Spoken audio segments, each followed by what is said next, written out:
At yung mga taong yan na kasabwat dyan, eto, mga walang hiyang ito, na nagnanakaw ng pera ng bayan, tapos na ang maliligaya ninyong araw.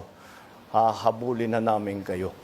One eternity later. Ni-report ko ang instructions ng Presidente to insert the 100 billion projects. At sinabi niya sa akin, what the President wants, he gets. After ng ilang araw, nag-set po ng meeting si Sec. Mina Pangandaman at Yusek Adrian Bersamin sa amin ni dating Speaker Martin Romualdez sa Aguado Building in front of Gate 4 ng Malacanang at nandun din po si Yusek Jojo Cadiz. During the meeting, binigay po ni Yusek Adrian Bersamin ang listahan na worth 100 billion. Tinanong ko po si Yusek Adrian kung saan galing ang listahan. Ang sagot niya, galing kay PBBM mismo at binigay niya ito mula sa brown leather bag.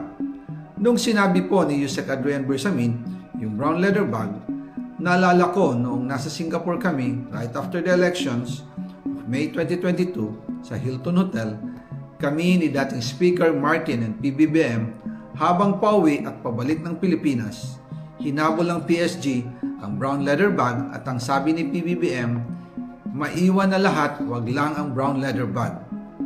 Kaya naniwala ako na utos talaga ito ng Pangulo.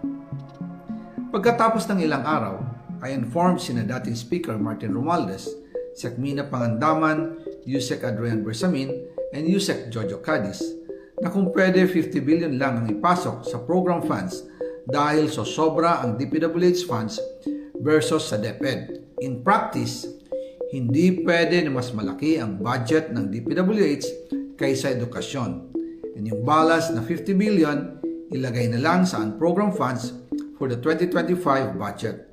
Dahil Office of the President din ang nagre-release ng lahat ng unprogrammed funds. Pagkatapos ng isang araw, tinawagan ako ni Sec. Mina at sinabi ang mensahe ng Pangulo. Ipasok ninyo yan dahil pinangako na sa akin ni Speaker Martin yan. At hindi na pwedeng baguhin. Kumbaga, ang utos ng hari hindi pwedeng mabali. Again, I informed the Speaker and asked clearance about the instructions ng Pangulo. At ang sabi niya, wala tayong magagawa. Kaya po nagtataka ako kung bakit sinasabi ni Pangulo na hindi niya makilala ang budget.